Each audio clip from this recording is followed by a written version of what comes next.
Good, good morning, all. Good morning. Good morning, Facebook. Good morning. Welcome in about how we become centenarians. And so welcome in, Facebook family. Thank you and good morning. Oh, I didn't. Okay. Yes. So welcome, welcome, welcome. Whoever's out there, I can't see you, but I know you're there. And my father and I are sitting here anxious to tell you his tale of becoming 100. Yes. So welcome in and good morning and great grand rising to all. Morning, morning, morning. Hello.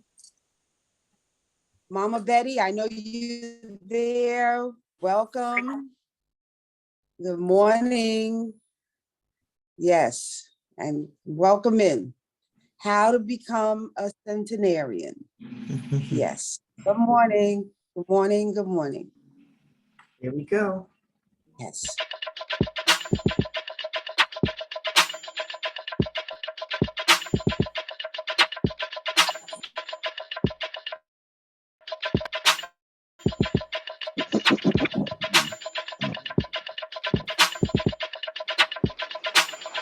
Wake up, everybody. It's time to get up. Wake up, everybody. It's time to get up. Stay woke. Stay woke. Stay woke. It's time to get up. Stay woke. Stay woke. Stay woke. It's time to get up. We're healing, we're dealing, we're growing. Together, together, releasing. We're teaching, we're moving. Together, together, we're learning, discerning. We're striving. Together, together, we're leading, connecting, transforming. Together, together.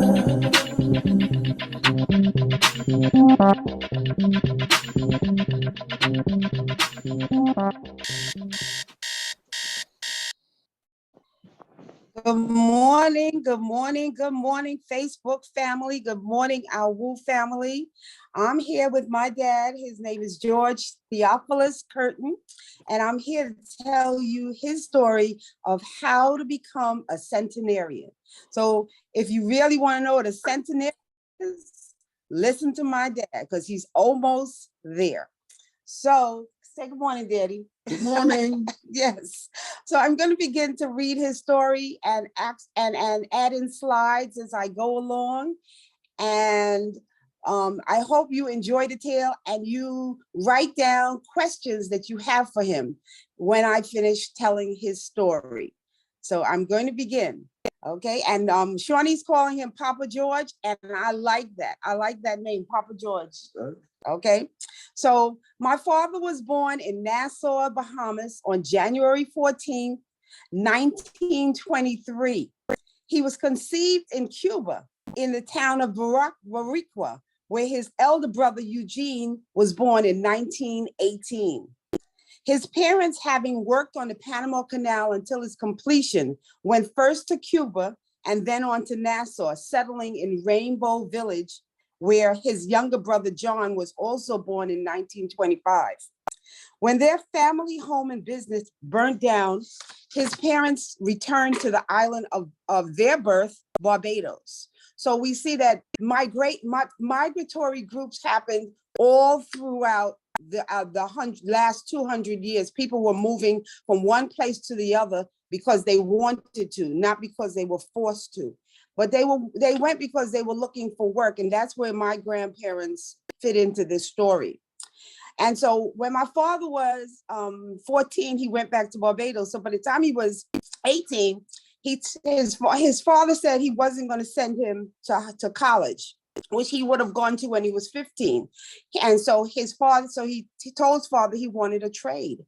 So his father went into Bridgetown, Barbados, and contacted the Linton brothers, and they taught him what would become his lifelong trade, which was, what was your trade, Daddy?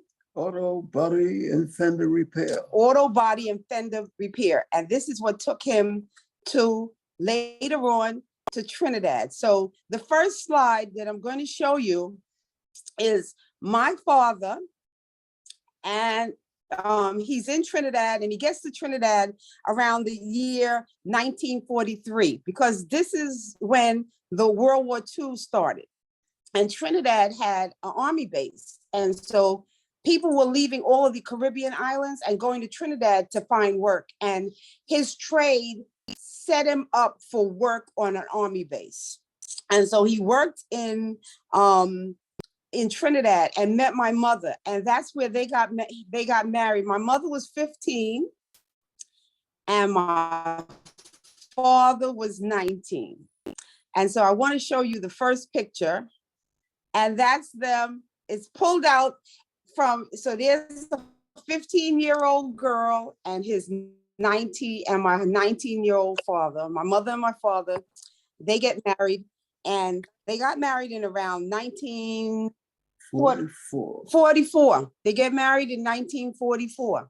Shortly after, he goes to Trinidad and starts working. And so my mother always wanted to come to America. And so what she does is she writes his relatives who are already settled, because they had come to America in 1908. And he writes them, and they send him a ticket, and he goes on to the United States. So the next picture that you're going to see is my dad when he just arrives. He's in Trinidad, and he's going to the United States. And so think about the fact that he's going to the United States, gets there in November, and his Uncle George, his namesake, picks him up at the airport and takes him to the Bronx. And that's where his life begins. His life begins in the Bronx with his Uncle George. And then his aunt tells him that she's found an apartment for him in Brooklyn. And so my mother and father's first apartment was a 3-bedroom or 2-bedroom? 3-bedroom. A 3-bedroom, a walk-through, which cost $20 a month. 23. My father corrects me. It was $23 a month, and that's their first apartment. And there they live for how many years? Maybe about until you get the house, right? Yeah. Okay, so the next picture, if you can slide it through. I'm gonna go through next two pictures. This picture is my dad when he first comes to America, and you can see the coat may be a little big because maybe your Uncle George gave you that coat? No, my cousin Albert. His cousin Albert gave him that coat. So that's his first coat in America. And imagine that people that have come from the Caribbean and Southeast Asia, they come here, and sometimes they get here in November, December, January, and they need a coat. And so the next part of my story goes to the next page, and I'm going to stay on the next picture for a little while. Okay, so this picture is my father apparently has to have been here, and my mother and my father, they're in the lower left-hand corner, and those are my two oldest sisters. And my father would have had to have been here about 3 or 4 years, because my eldest sister was born in Trinidad, and then my youngest sister was born here. My next eldest sister was born here in the United States, and they were born around. Marilyn was born around 1947. 1949. And so my father says she's born in 1949. So that tells you that here he's in this country, and he's around people that have already come. All of those people that are around this table are my my mother's father's siblings who all settled here in America, and they left Trinidad as teachers, druggists, all types of things, but they came here, and when they came here, they became elevator operators. What else, Daddy? Insurance, sales. Insurance salesmen. They left culture and privilege to come to America because they thought America was the land of promise, and that's where my father is. So I'm gonna stop a second. Does anybody have questions before I move further into my father's life? Or comments? Well, I'll comment and then ask folks to raise your digital hand. This is Yes. Shawnee. Well, I'm just like, wow. First and foremost, I have trouble remembering what happened an hour ago. Your father's laying all of these dates and times and years together. So I'm just really encouraged and inspired by that. And then also, it breaks my heart, like I'm really getting emotional, that folks who were brilliant, like really powerful in their own right, had established careers and trained and developed themselves in their country. And I hate that America's like this. They come to this country and it's just dismissed. That's right. Work. Nothing wrong with working jobs, elevator operator. However, when you are a pharmacist, when you have skills and gifts and that's dismissed by people who don't get it and don't understand, that really pains me. But that's the story of our people. So I just wanted to say that. Yes. Okay, so as I continue, thank you so much, Sean. Is there anyone else? All right, please raise your oh yes, there's Teresa. We're ready for you, sis. Yes. Hi, Papa George. So nice to meet you. You have a beautiful daughter. I just wanted to say, it's like, how were you treated when you got here? Since you was during that time when it's a lot of, segregation and racism during that time, how was you handled when you came here? How were you treated when you came here? Oh, I was treated good, but there were problems with jobs. I was in 13 jobs in 13 months. Never was off a day, always got another job. So in 51, I decided to go into my own business because I didn't like the way I was treated by most of the bosses. And I was in George's auto body shop for about 15 years before I got a job with New York City Transit. I'm gonna tell them that. Yeah. So when my father, thank you, Sister Teresa. Thank you. Father, as you just heard him say, when he first got here, he had 13 jobs in 13 months. So can you imagine how he was treated? And his one job paid $50 a week. And so imagine he has a wife and 2 children, and he's coming home with $50 a week. In 1949, 1950, it was a struggle. All right. And the week, when you say a week in America, in New York, it was a 6-day work week. Because we didn't have labor laws that time that prevented people from working excess hours and 6 days a week or 7 days a week. And they took what they could get. And he tells me the story of his cousin, his aunt, who, when she said to him, how much do you get paid? And he said the amount of money. She said, well, your uncle, what was your uncle, her husband's name? Arnold. He doesn't even make that much. Okay, so he was privileged to make $50 a week because he came with a trade. Okay, and that's what got him by, the trade. And whereas he just said by 1951, he decides that he is going to start his own auto repair shop. And his auto repair shop was on Clarkson Avenue and Dean Street. And He stayed there for quite some time until he tells me that there was a man, the man that rented you the shop, told you that he had a bigger space for him because my father was often embraced by people in the community, whether black or white. And that's part of why he survived. It's because he was likable. He was likable. And so then his next shop is on Atlantic Avenue and Nostrand. If anybody knows that spot, it was right next to Klein's Moving Company. And you stayed there for 15 years? No, I stayed there for about 7 years. 7 years. And so all the time that he was, I had a fire.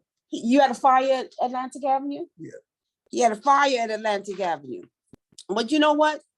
Sometimes fire and flood are fortuitous because it either makes you move or you stay and you rebuild. So what'd you do, Daddy? I moved and got a few other jobs. And then I got a job with New York City Transit Authority. Okay, so by 1968, he applies and gets a job with the New York City Transit Authority, first as a cleaner. No, helper. As a helper. And guess where they sent him? They sent him to the South Bronx. And he says the ride was long and he kept asking for transfers. But at that time, guess who ruled the transit? Daddy, who ruled the transit? And you asked for the transit and the guy said no. He said, well, there's no opening, but his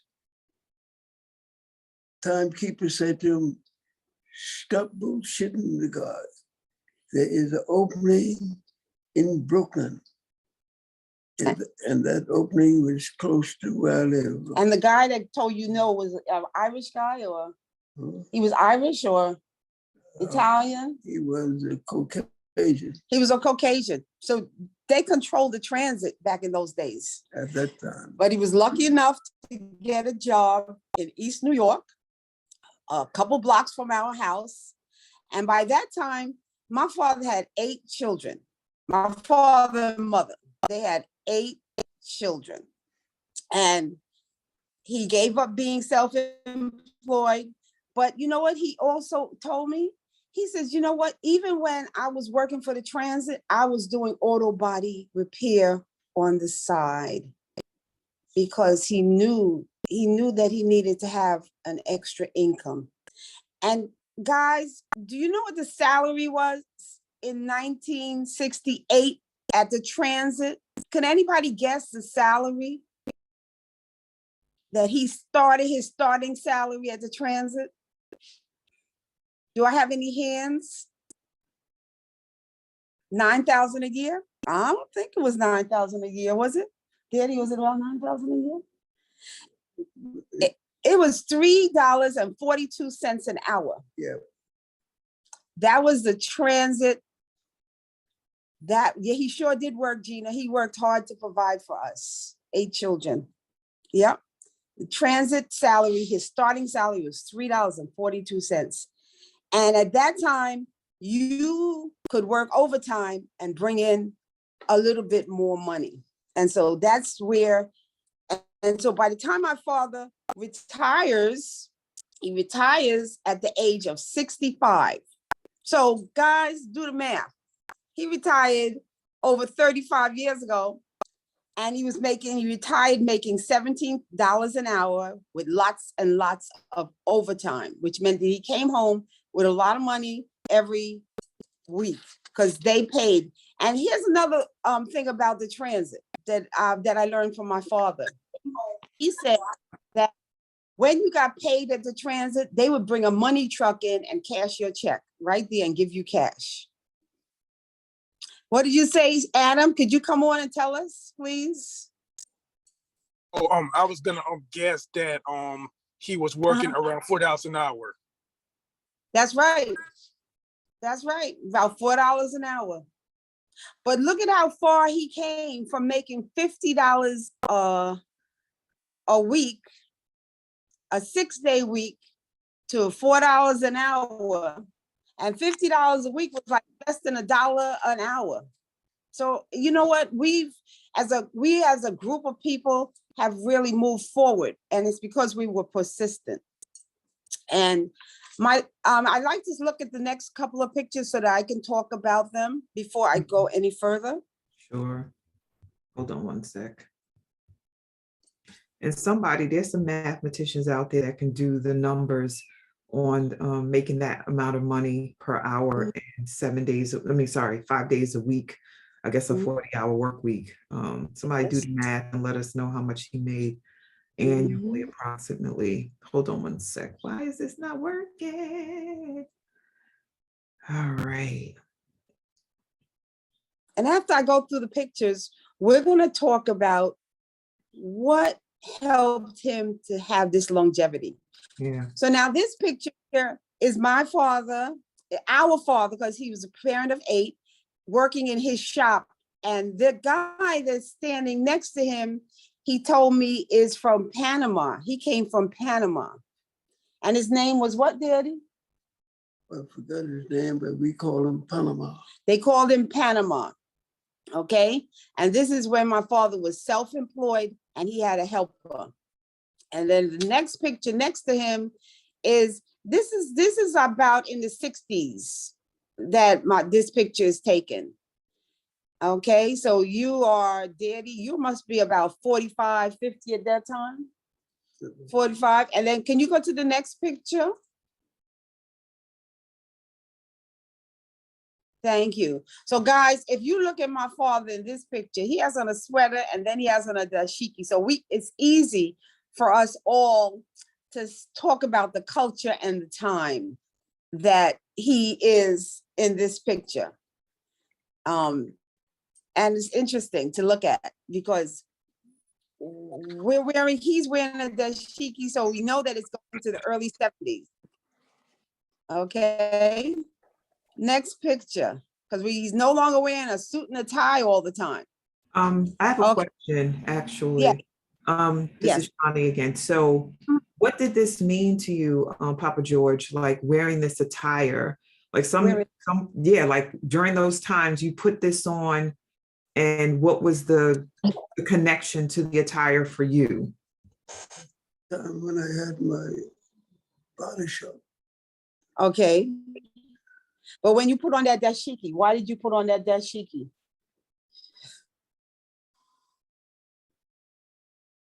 Was it fashion for you, or did it make a statement about how you were living and what you were thinking about being Black? I'm just curious about that. Oh, I can't remember why, but I just put it on. I mean, sometimes it's just because you like a thing, and others wore it because they were like being rebellious or trying to make a statement about being Black and what it felt like in this country. So I was just curious about which one it was. It's cool either way. I was just curious. Oh, I was in no organization or no culture. I just probably put it on because I had it. Because he had it. Well, I'll share this with you all. My sister, my eldest sister, was married to one of the Panther 21. And so a lot of culture came into our house at that time. She wore a lot of galas and African attire, and she fought for her husband's freedom because he was in the tombs. The 21 Panthers were in the tombs. So that was the culture for us. And I guess, or we were all putting down, our parents were putting down the suit and tie. They were putting it down. And you know where we see it in the movie, The Butler, because this is the same time that they begin to pick up the dashiki and take off the suit and tie, you know? They're coming in touch with their culture.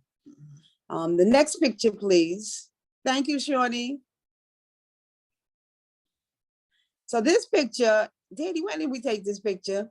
This picture was taken maybe about 10 years ago. Mhm. So if he's 99 now, he was about 89 back then. So you'll see that he's standing tall. I don't remember you were using a cane 10 years ago though.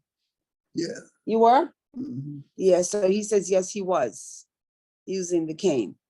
But he's aging very nicely. Oh, it's 7:30, folks. And if for anyone that has to go, please thank you. Thank you so much for attending and sharing this time with me. And then I'm going to go to the other pictures and complete and make some completion. So the next picture,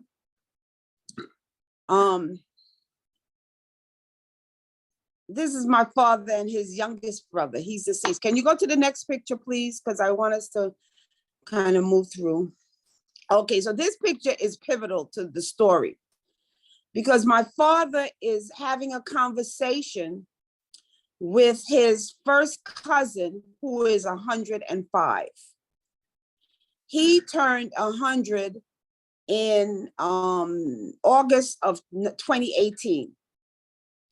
And he's still on Facebook. His name is Albert Boyce. And this was at his party. So longevity is in his DNA. But it's more than just being in your DNA. You can go to the next picture. It's more than just being in his DNA. My father tells me he attributes his longevity to not smoking and not drinking after the age of 65. He says, as long as you poop and pee regularly, you're going to live. And he's very concerned about his bowel movements. And a lot of us go through life, and I wanted to put this into this because what comes into our body either stays there or we use it for nutrition and we let it go out. So we have to be very careful about what we eat, how we eat. And I will tell you what my father's day is all about. He drinks a cup of, you can go to the next picture or back to us. Thank you. He drinks a cup of sea moss tea, hot water and sea moss every morning.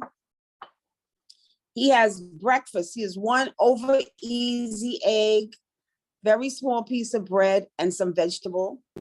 And then at 11 o'clock, he reminds me at 11 o'clock, he has to have his fruit. And that's all he has is fruit and maybe some water. At 4 o'clock, 4 o'clock, he has a banana. What else, Daddy? Half of an apple turnover. A half of an apple turnover. And the drink. And a Ensure. And his dinner is at 7:30 on the dot every evening. And my sister is doing a wonderful job of supplying him with lots of fruits, lots of vegetables, and he makes sure that he moves his bowels. That is a must for my father. And that's the secret to his longevity. He's still walking. He walks around the entire house. He raises his hand, he exercises. And he makes another walk around. Whenever he gets up to eat, he makes a turn around twice and then he comes and sits down. So the secret to my father's longevity for me is movement and prayer. Does anybody have anything to ask before I close out? And I thank you all for being here. Thank you, Teresa. Does he eat any kind of meat, or does he eat meat at all, or he doesn't eat meat? No, my father eats meat sometimes. My sister's a vegetarian. Okay. But my father likes meat, and so there's times that he's going to have some chicken, and he's going to have fish. Okay. And I've been making little fish dishes for him. He likes codfish cakes. I make him codfish cakes when I come to visit. And no red meat. No red meat. He doesn't eat red meat. That's wonderful. And he's very, very concerned. Now, I am very concerned about this, but you know what? My father is doing what he's been doing for a long time. He takes this herb. He takes this herb called Swiss Chris. It's a laxative. And he's been taking it for 10 years. He takes 2 tablets every night and a glass of water. And I can't tell him that he shouldn't take it because he's still concerned when he doesn't have a bowel movement. And I know this is a sensitive subject to some, but it's his life. We're looking at somebody who's, how old are you, Daddy? 99 3/4. Moving to 100. 100 in January 23. And so he must be doing something right.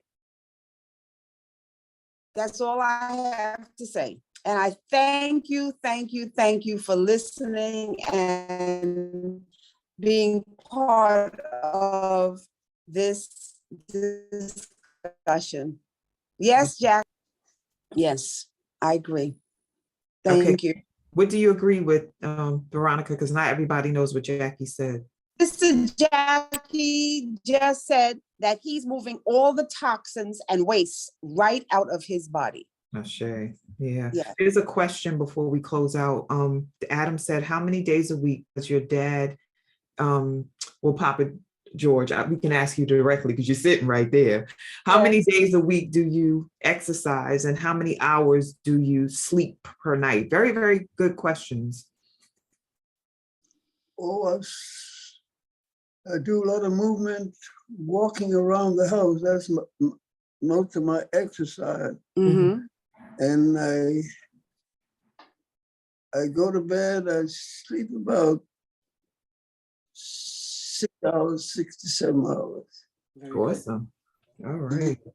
And I have a final question. I don't know if anybody else has, but I want to know one of the philosophy. Okay, Coach Cheryl, definitely. I want to know the philosophy, like one thing that you believe about life or something that you want to impart based on your years on the planet. It's almost 100 years, something that you learned that it's something to live by.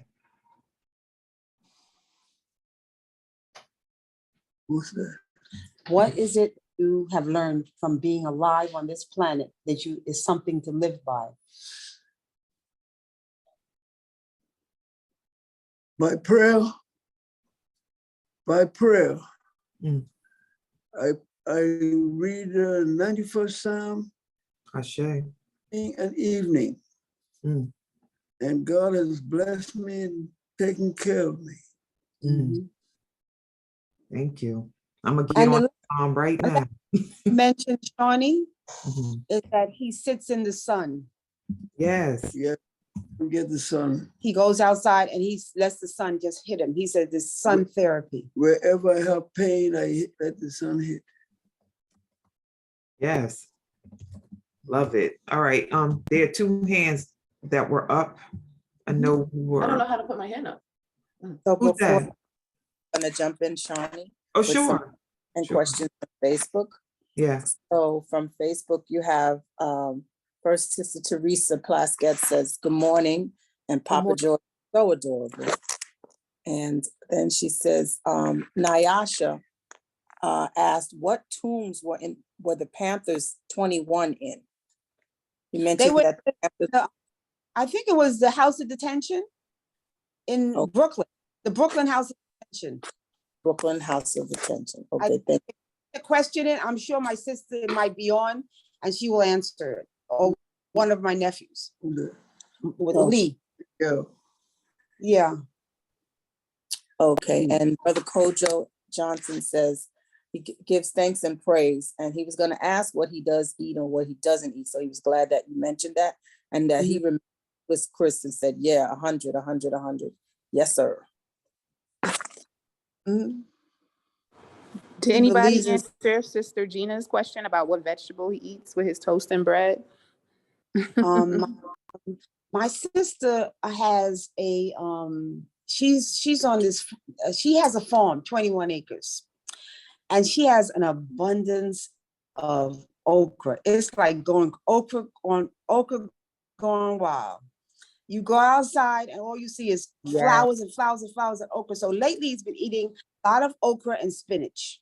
Watermelon. And then he's been eating bok choy. And he eats everything that you give him.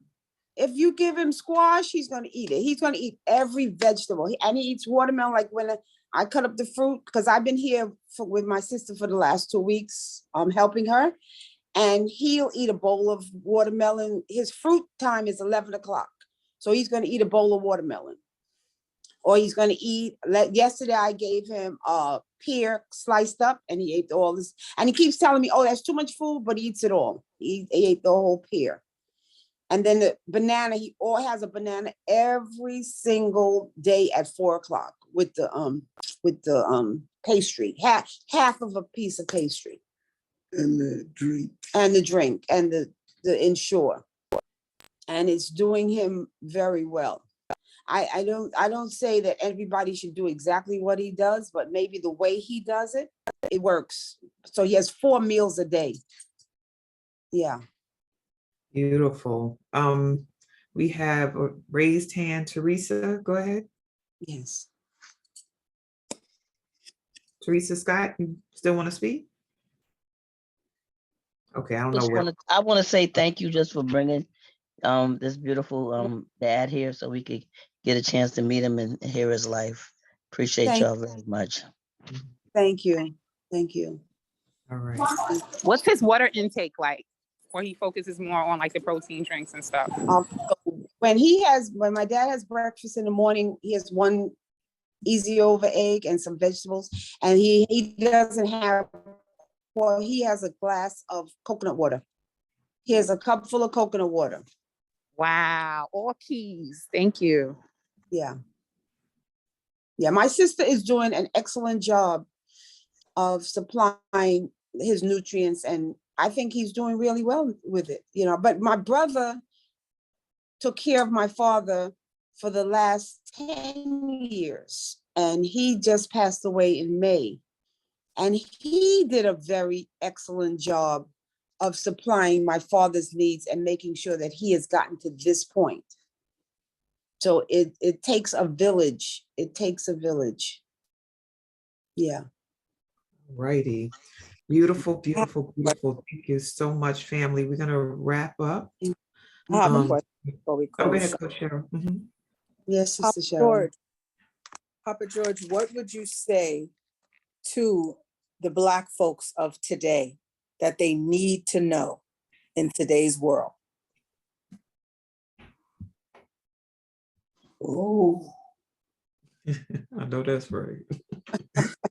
they need to get together, work together, and pray. And pray. Yes. Perfect. Thank you very much. Yes. Thank you. Thank you, Sister Cheryl. Thank you. Righty. Just me being me, y'all. One of the things that I notice about us as a people, and not just us, but when folks reach a certain age, when they're more seasoned, we actually engage with them like they're gone already. So like I know Veronica's the lead, but Papa George is sitting right there next to her. So we can address him. Sharp as a tack and a whip. So just encouraging us to do that.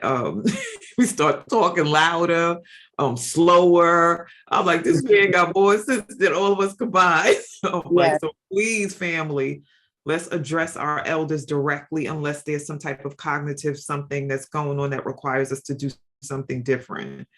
And Veronica can always translate, there may be issues with hearing, but the bottom line is like super grateful. And what I loved, all these gems, it's a rhyme, like read Psalm 91 and sit in the sun. Yes. That's Oh, yeah. a formula for living. Psalm 91 and sit in the sun. Thank you, Papa George, for that powerful, powerful, affirming formula for living to be 100. Yes.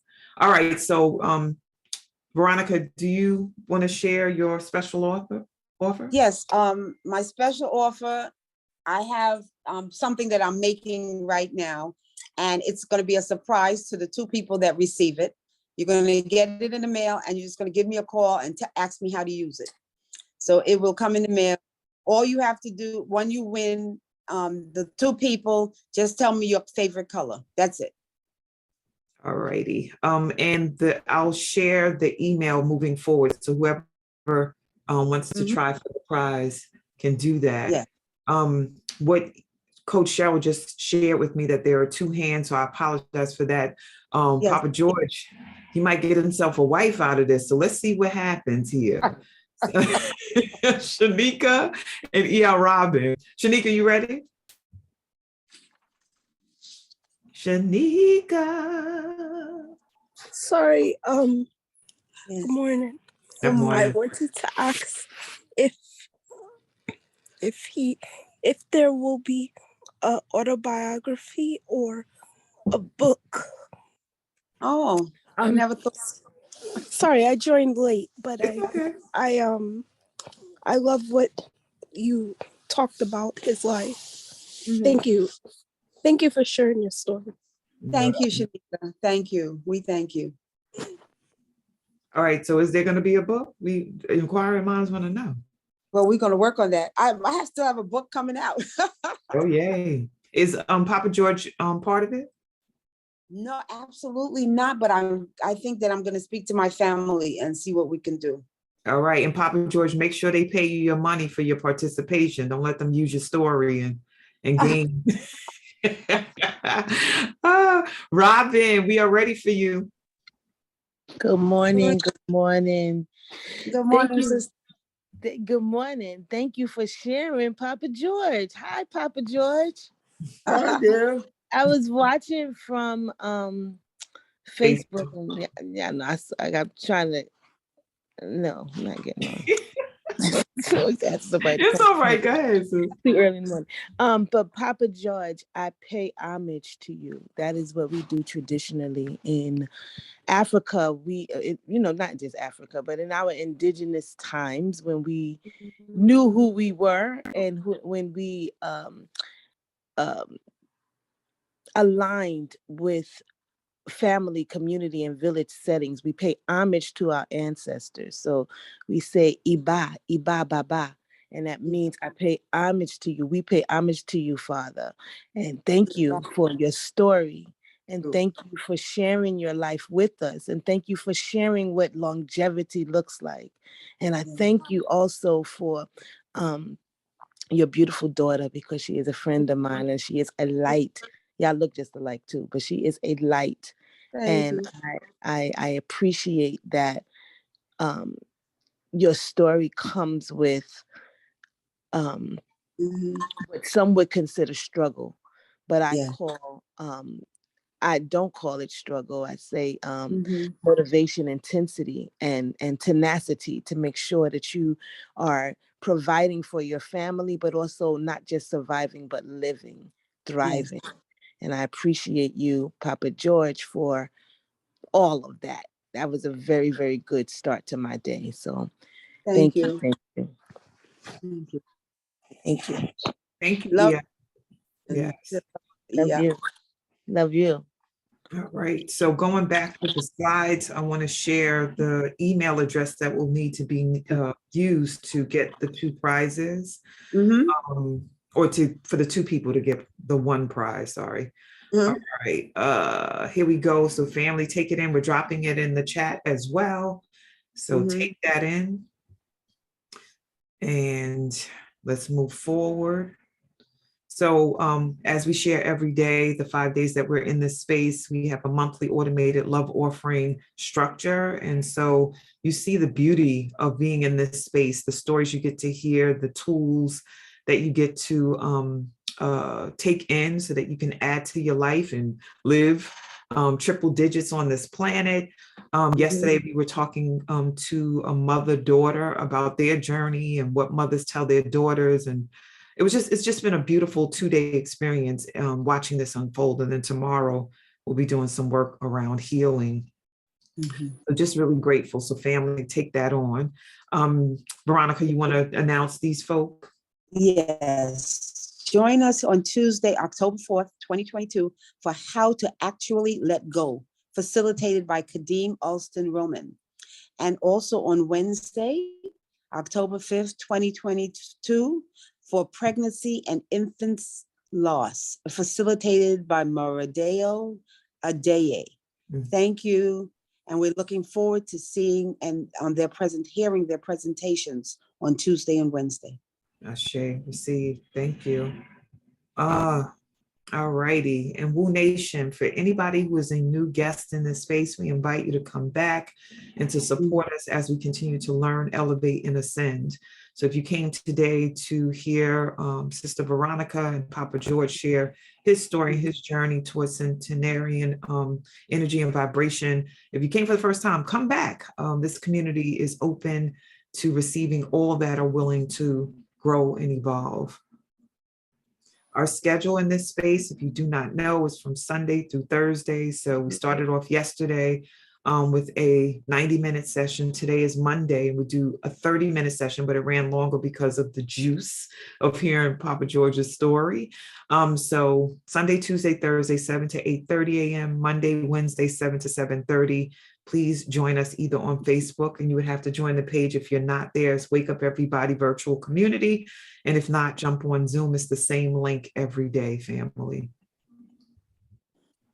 And then we have paraphernalia. If you want to dress up and have the energy of Woo with you all the time, we have water bottles, tea, coffee cups, t-shirts, sweatshirts. It's sweatshirt time. It's the fall.